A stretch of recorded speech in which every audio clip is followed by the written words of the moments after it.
T Sridhar Babu గారు, legislative affairs minister. అధ్యక్ష, గౌరవ ముఖ్యమంత్రి గారు ప్రవేశపెట్టిన తీర్మానాన్ని బలపరుస్తూ ఈరోజు మాజీ ప్రధాని డాక్టర్ మన్మోహన్ సింగ్ గారి మృతి పట్ల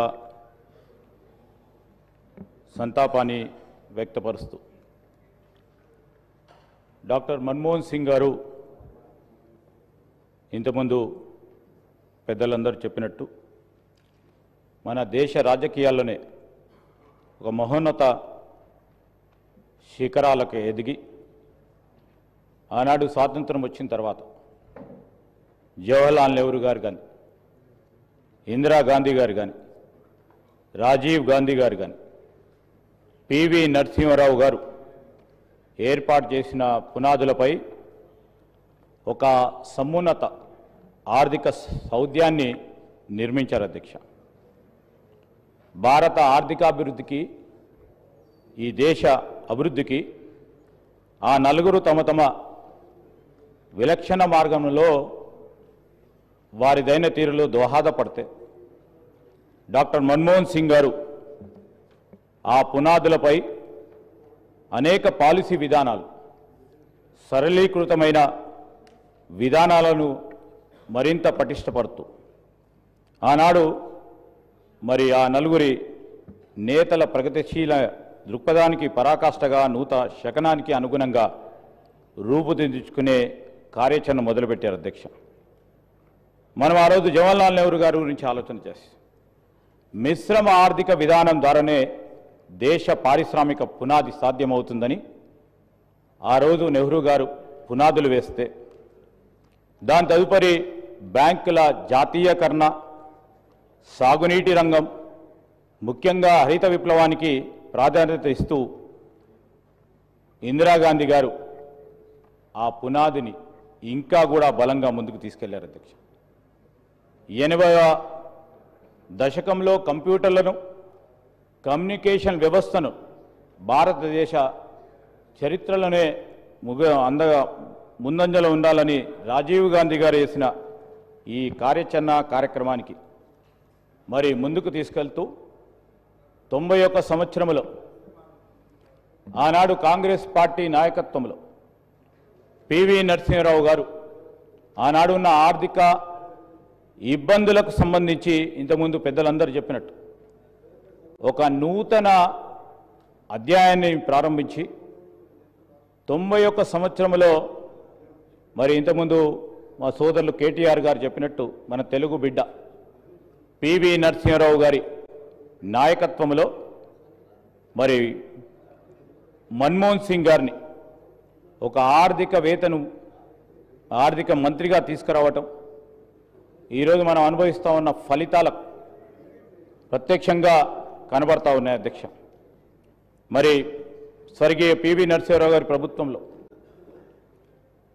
ఆర్థిక మంత్రిగా బాధ్యతలు స్వీకరించి అప్పుడున్న క్లిష్టమైన పరిస్థితులను అధిగమించడంలో మరి పివి నరసింహారావు ప్రధానమంత్రిగా, వీరు ఆర్థిక మంత్రిగా, ప్రణబ్ ముఖర్జీ గారు మరి కామర్స్ మంత్రిగా, ఇతర మంత్రివర్గ సోదరులందరూ కూడా కలుసుకొని మరి ఆనాడు సరళీకృతమైన ఆర్థిక విధానాలను తీసుకురావటం మన దేశ ఆర్థిక పురోభివృద్ధికి దోహదపడ్డాయి అధ్యక్ష.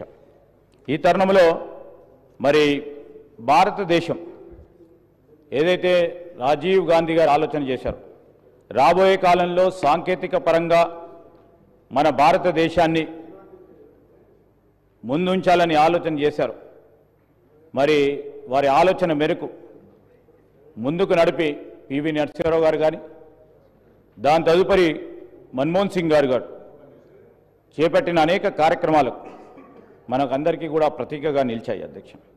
ఇంతకుముందు పెద్దలు చెప్పినట్టు మరి ఈరోజు జాతీయ ఉపాధి హామీ పథకం ద్వారా గ్రామీణ ప్రాంతంలో ఉంటున్న పేదవారికి ఉపాధి కల్పించడం, దాని తదుపరి మరి అనేక సంస్కరణల భాగంగా ఎన్నో కార్యక్రమాలు చేపట్టిన పెద్దలు మన్మోహన్ సింగ్ గారి ఆలోచన విధానానికి మనం అందరం కూడా ఈరోజు చర్చించుకుంటున్నామంటే వారు ఒక ఆలోచన భాగంలో ముందుకు తీసుకెళ్లే ప్రయత్నం ఒకసారి మేము గుర్తు చేసుకోవాలి అధ్యక్ష. ఆనాడు కాంగ్రెస్ పార్టీ ప్రభుత్వ హయాంలో వారు ఒక ఆర్థికవేత్తగా గుర్తించి మెంబర్ ఫైనాన్స్ ఎప్పుడు అధ్యక్ష 1980లో member finance space commission government of India, దాని తదుపరి ఫైనాన్స్ కమిషన్లో 82లో ఫినాన్స్ మెంబర్ సెక్రటరీగా, అదేవిధంగా 85లో governor reserve bank of India, దాని తదుపరి డిప్యూటీ చైర్మన్ ప్లానింగ్ కమిషన్లో, అదేవిధంగా ఈరోజు మరి వారు ఎదుగుతా ఉన్న తరుణంలో వారికున్న పరిజ్ఞానం, వారికున్న ఆలోచన గుర్తించింది ఆ రోజు కాంగ్రెస్ పార్టీ నాయకత్వం. ఆనాడు ఉన్న ఇందిరాగాంధీ గారు కానీ, రాజీవ్ గాంధీ గారు కానీ, తదుపరి పివి నరసింహారావు గారు మరి ఇంత గొప్ప ఆర్థికవేత్తను ప్రభుత్వంలో తీసుకురావాలని ఆలోచన చేసింది కాంగ్రెస్ పార్టీ ప్రభుత్వం. ఆ ప్రభుత్వ హయాంలోనే ఇంత గొప్ప ఆలోచన పరును తీసుకురావటం అనేది జరిగిందని మీ ద్వారా గౌరవ సభ్యులకు కూడా తెలియజేస్తా ఉన్నాం అధ్యక్ష. ఈరోజు మనం చెప్తా ఉన్నాం అధ్యక్ష, అనేక సందర్భాల్లో చూసాం, వారు చెప్పిన కొన్ని అంశాలను కూడా మేము సభ దృష్టికి తీసుకొస్తాం అధ్యక్ష. వారు ఏమన్నారు అధ్యక్ష, ఇంతకుముందు సోదరులు చెప్పినట్టు మరి హిస్టరీ గురించి చెప్పారు. దాని తదుపరి ఒక మాట అన్నారు అధ్యక్ష, ఒక గొప్ప మాట అన్నారు, history will be kinder to me, and rightly so. I would like to mention here, Adhyaksha, despite one of the most qualified and accomplished leaders India have seen, as said by my colleague, he faced relentless criticism, very often unwarranted, particularly from the section of the media and from the opposition. The irony is stark. Dr. Manmohan Singh, in his tenure as the Prime Minister, has held 114 press meets during his tenure, Adhyaksha. But still, he is branded as silent PM. Adhyaksha, few people, the opposition, sometimes they called him accidental PM. Adhyaksha, being the architect of the India's economic resurgence and the leader who brought transformation, and also a leader who brought a transformation in the quality of the life of the poor, especially in the middle class. And this person has to be remembered all the time. That's the real reason today on the floor of this assembly, our leader of the house has moved the motion to pay the condolences. This reflects, and everybody over here has shown their broadness, their thinking, trying to reflect the Dr. Singh's journey, which is remarkable. I would like to mention here, Adhyaksha, a couple of points where I thought of mentioning what KTR has also already has been mentioned. Adhyaksha, today, as he rightly said, ఇప్పుడు మనం చూస్తూ ఉన్నాం అధ్యక్ష, I would like to literally say that foreign direct investment విషయంలో ఆ రోజు 1991లో మొదలుపెట్టిన ఈ అంశం ఈరోజు మనము గత 10-15 సంవత్సరాల నుంచి మొదలుపెట్టిన స్టార్టప్ ఈకో సిస్టానికి వారే నాంది పలికారు. టెక్నాలజీ ట్రాన్స్ఫర్స్ విషయంలో ఎఫ్డిఏ అంటే కేవలం డబ్బులు తీసుకురావటమే కాదు, కట్టింగ్ ఎడ్జ్ టెక్నాలజీస్ని తీసుకురావాలని, గ్లోబల్ ఎక్స్పర్టీస్ని రావాలని, ఈరోజు టెలికాం, హెల్త్ కేర్, ఈ కామర్స్కి సంబంధించిన అంశంలో డబ్బుల పరంగా కాదు, వారికి ఉన్న ఎక్స్పర్టీస్ని తీసుకురావడానికి, వారితో పాటు ఇక్కడ ఉపాధి కల్పన జరగాలనే ఒక ప్రధానమైన వారి ఆలోచన.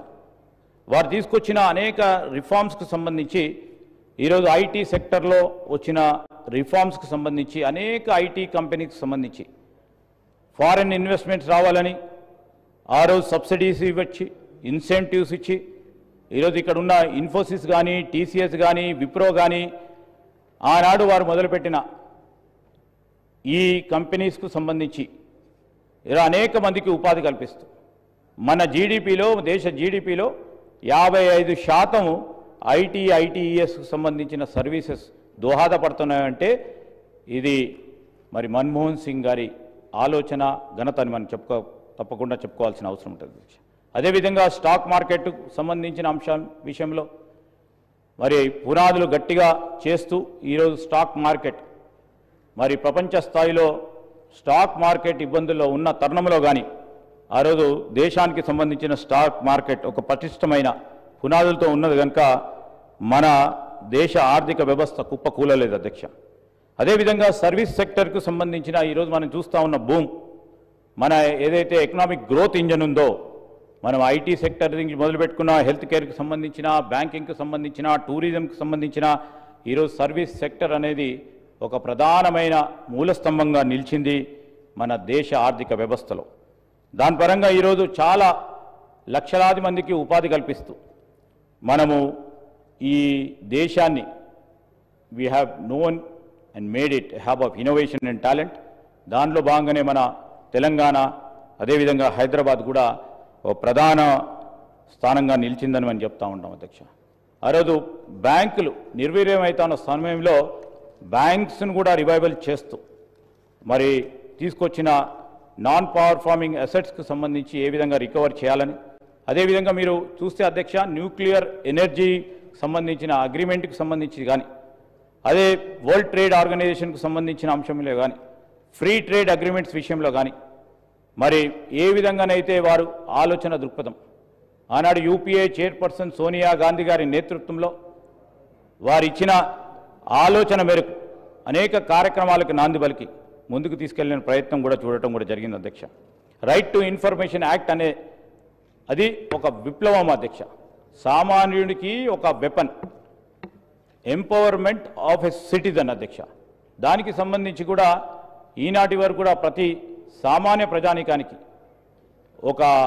వారికి ఒక ప్రధానమైన హక్కును కల్పించే కార్యక్రమం చేస్తూ రైట్ టు ఎడ్యుకేషన్కు సంబంధించి కానీ, నరేగాకు సంబంధించి ముఖ్యమంత్రి గారు అదేవిధంగా డిప్యూటీ ముఖ్యమంత్రి గారు చెప్పిన అంశంను కూడా తెలియజేస్తూ ఈరోజు మనందరికీ కూడా గుర్తింపు ఒక ఆధార్ కార్డు ఉంటుంది అధ్యక్ష.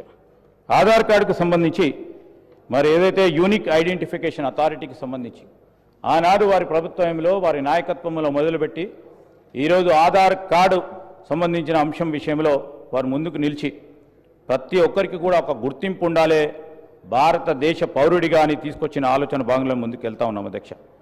వారు చేసిన ప్రతి ఆలోచన ప్రతి అడుగు రాబోయే కాలంలో ఆదర్శంగా నిలిచే ఓ కార్యాచరణ భాగంలో ముందుకు తీసుకెళ్తా ఉన్నాం. వారి హయాంలో ఒక 6 ఐఐటి 7 ఐఐఎమ్స్, దానిలో భాగంగానే మన రాష్ట్రంలో ట్రిపుల్ ఐటీస్ కూడా డాక్టర్ మన్మోహన్ సింగ్ గారి హయాంలో మొదలుపెట్టాం ఆనాడు ఉమ్మడి ఆంధ్రప్రదేశ్ రాష్ట్రంలో. వారి ఆలోచన విధానాన్ని ముందుకు తీసుకెళ్లే ప్రయత్నంలో గౌరవ ముఖ్యమంత్రి గారు కూడా ఈరోజు మరి ఎడ్యుకేషన్ రంగానికి సంబంధించి ఐటీ రంగానికి సంబంధించి ఒక ఆలోచన చేయాలి. వారి ప్రస్తావనను కూడా కేవలం మాటల వరకే పరిమితం చేయకుండా ముందుకు తీసుకెళ్లే ప్రయత్నం చేయాలని మరి ముందుకు పోతా ఉన్న తరుణంలో ఈరోజు తెలంగాణ రాష్ట్రం ఏర్పాట్లు క్రియాశీలక పాత్ర వహించిన ఆనాటి మా గౌరవ పార్లమెంట్ సభ్యులు చాలామంది కూడా ఇక్కడ ఉన్నారు. మరి వారితో పాటు మరి తెలంగాణ రాష్ట్రం ఏర్పాటు కావడానికి వారి నాయకత్వంలో మన రాష్ట్రం ఏర్పాటు చేసినాం. అందుకోసం రాష్ట్ర ప్రజలందరూ కూడా వారికి ఎప్పుడు కూడా మరి వారి గురించి ఆలోచన చేస్తూ ముందుకు నడుస్తూ ఉన్న తరుణంలో ఈరోజు రాష్ట్ర ప్రజలకు సంబంధించి వారు ఎందుకు తెలంగాణ రాష్ట్రం కావాలని కోరుకున్నారో, ఏర్పాటు చేయాలని కోరుకున్నారో ఆ క్రమంలో వారి ఆలోచన మేరకు మన తెలంగాణ రాష్ట్రాన్ని తీర్చిదిద్దాలని ఇప్పుడే ముఖ్యమంత్రి గారు కూడా చెప్పడం జరిగింది. ఇవన్నీ కూడా తెలియజేస్తూ మరి మాకు ఈ అవకాశాన్ని ఇచ్చినందుకు కృతజ్ఞత తెలియజేస్తూ మరి కీర్తిశేషులు మాజీ ప్రధాని మన్మోహన్ సింగ్ గారి ఆత్మకు శాంతి చేకూరాలని వారి కుటుంబ సభ్యులకి ప్రగాఢ సానుభూతిని తెలియజేస్తూ ముఖ్యమంత్రి గారి ప్రవేశపెట్టిన సంతాప తీర్మానాన్ని బలపరుస్తూ సెలవు తీసుకుంటున్నాం అధ్యక్ష.